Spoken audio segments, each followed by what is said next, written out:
trillion, and there's one there. And what protections will we have for the city? That's a grave concern to me. Mr. Fowler, that's a good question. That's why we've engaged Shaw Environmental Company at this time to do what's called a phase 1, and eventually they could even do what's called a phase 2 environmental study on the 30-acre site. Now, I will tell you that the 6-acre site, 6.5-acre site, that is the actual Superfund site.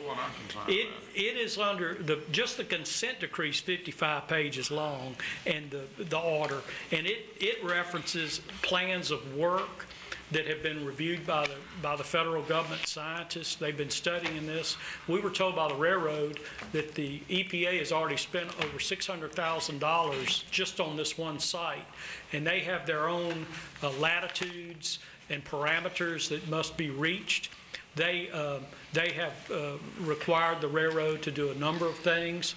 I will tell you, it looks to me like that 6-acre site will be probably out of commerce. What they basically do, and I'm not a scientist, Mr. Fowler, but they basically go in and they take the dirt off the site down to a certain level, but not the dirt in the immediate area that they're concerned with. They're going to remove about 4 acres of just topsoil. They're going to move all of that off site, and it's going to have, the ground will then be tested to make sure that there's no problem at all in the residual properties. They will then address the 2-point-something acres where the questionable materials are, with a very aggressive plan for remediation, and it's called the slag pile in the literature on the site. They will actually remove all of the slag. They will remove, much like a surgeon does surgery on a cancer patient, they go outside the parameters and they call in scientists to tell them that they are in clean areas before they ever let them leave. That's the way I understand it works. After all of that, they come back in with material from a clean site, bring it in, put it on the site to bring it back up to grade, and then they put a bunch of monitoring devices in. And I think I'm oversimplifying this process, Mr. Fowler. Those monitoring devices will be checked regularly and periodically, and the EPA will be coming in on a regular basis, and there's 5-year increments. And basically, this 6-acre tract, and specifically this approximate 2.5-acre tract, will be monitored for the rest of our lives and children's lives, and forever probably. We will have monitoring done on the 30-acre tract to be sure that there's nothing done that is any way at risk to any city properties. And all of this will take place after they clean the site up, obviously. We're going to do our due diligence to be sure that this property was cleaned up. And we're optimistic that the site, I'm speaking of the 6-acre site, will be handled according to the EPA requirements, which will be strictly interpreted by that agency. And the railroad appears to be in good faith in what they're telling us they're going to do. Eventually, that 6-acre tract, I don't really know right now what's going to happen to it. It will not be in commerce, and it will be held probably by a governmental body. It could be the city of Alexandria. It could be. We'll put a water well there. Well, no, you can't. There will be test wells there, but about the best thing you could put over it is a very significantly thick concrete top over it. That property will never be used for a playground. It'll never be used for a recreational area. It'll never be used as an industrial site because of the stringent requirements the railroad and the EPA have on that property now. But the 30 acres that are adjacent to this, they are adjacent to it.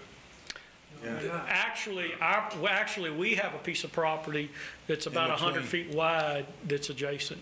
Between the 30 acres and the Ruston Foundry, Mr. Fowler, you already own a tract of land. Right.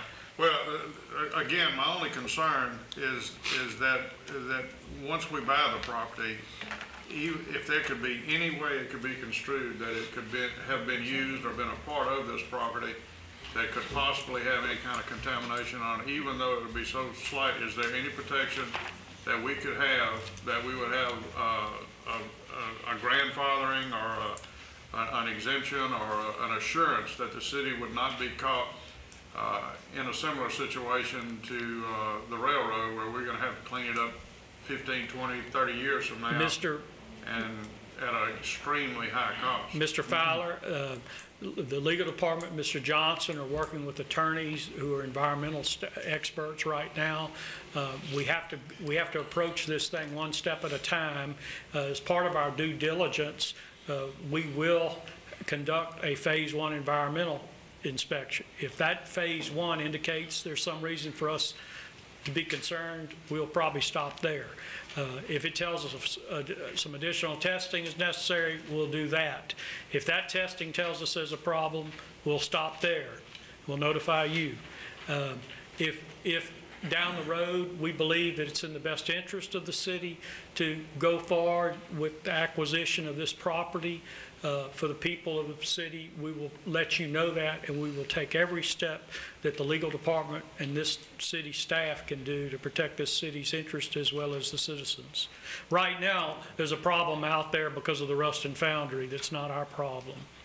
Thank you. Well, I just am a bit familiar with contaminated sites, and if you inherit one and the chain of title put you as an owner or the owner, and they can't find anybody else, especially like the railroad, you're hung.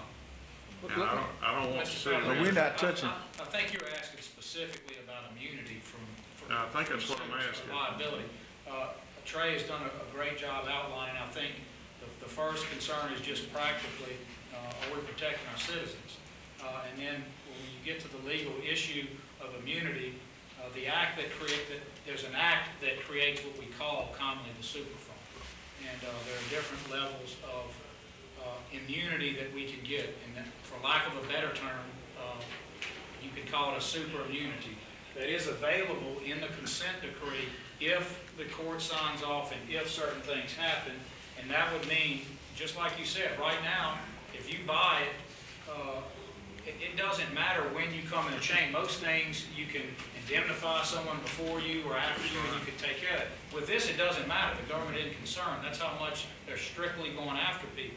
But if you do it in the consent decree, and we get what this super immunity is, it would solve that problem. It would mean that we get it clean. And in fact, the government promotes it because they're getting a user that can be an end user to come in, and it's probably to some degree preferable that it's a governmental body that can do something with it and have the deep pockets to handle it, and then they offer them that immunity and you're covered. But we are not there yet, whether that would even be available to us. And what Trey has outlined is that you have to take each step, and until we get to the point where we can tell the citizens that, we won't do it. Sandra Bright has been a community activist on this for 10 years. I just asked her more. Mr. Smith is taking a very active role in this right now and is doing a great job on that. And we're doing some new things that we weren't approaching the problem with before. The problem is some of those questions can't be answered till you get to that point in the scheme, and we're not there yet. I have told Sandra's group on multiple occasions that unless we were offered and could sign off and receive the super immunity, it would be hard to recommend taking some of those risks, which is a decision only this body can make when it comes to you. And that's where we are. We're just not in a position, right, Trey, to say one way or another on that. Only that we are seeking in the consent decree that level of immunity before the city would ever want to come into the I think the easiest way to answer this, Mr. Fowler, is that Mayor Randolph and his administration and his staff, and Mayor Roy and his administration with his staff, are concerned about the citizens of the city, making sure that the site is cleaned up by whoever and for whatever reason, and that our people are protected, and we're doing everything we can, and we will keep this body advised of every step of the way.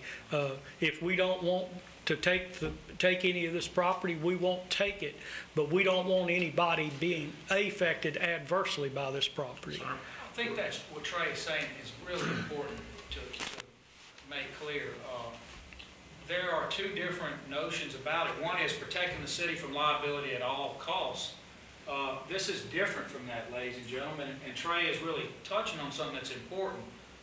In addition to the obligation of us avoiding liability, which 99% of the time, for practical purposes, that's what we're doing, This is a public safety issue that's different. What Trey is saying, and I don't want to, I neither want to put words in your mouth nor in the city's mouth, figurative or symbolic mouth, but if we have to protect our citizens, and that's first and foremost, and I believe it is, over even liability, and it causes us to have to come in, receive less than super immunity because we're the best to do that. I'm not saying we would ever recommend it, nor that you would ever do that. I'm saying that right now we have to go through the process, and I think Trey is not, and figure that out. We have an obligation at the end of the day to protect our citizens, and in this ironic situation, pastors, you got to do that before you question about what we're going to do about liability. We have an obligation. We are in the best position as the city of Alexandria to determine what's best for those citizens in that area. And so we just have to follow the road right now. That's correct. And see where it takes us. But we will do nothing that jeopardizes this council or the city in terms of liability until you fully are briefed, made aware, and can sign off in an educated fashion about it. We're just not there yet. Is that? That's correct. Okay. That's correct. And look, I do want to. We're having talks with the railroad. They're keeping us advised of what's going on. But I must emphasize for the listeners, the newspaper reporters, and others, we are not part of the suit by the United States government versus Kansas City Southern. We're trying to make sure that our people are protected. It's much like Mr. Smith's concern with these commercial properties that absent landowners aren't taking care of. I mean, we've got problems with those buildings too. And we've got to do something about it, even if it costs the city money. Some of those buildings have to be torn down. I think that was one of the things Mr. Smith may have talked about earlier. Some could lead to issues just like this one. Correct. We get into it. And I think the people expect us to keep everybody advised. The health and safety of the physical being and the fiscal being. Well, we're not blind to that, Mr. Fowler. We're aware of that. And we will definitely keep this council advised of things as they go along. Now, I will say this, the railroad has not filed yet their completed plan of work, which is due 30 days from the actual date. I think that happens to fall before this February 11th meeting. So the public, if they want to hear something about the specifics, I would suggest that this meeting on February the 11th that the council members have alluded to would be where people should come to, and that's where Broadway Resource Center.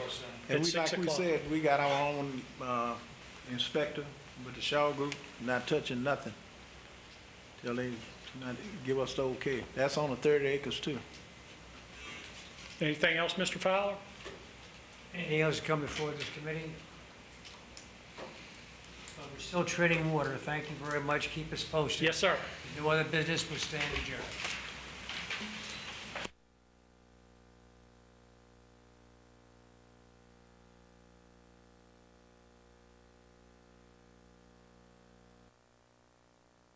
As England Air Park, home to an impressive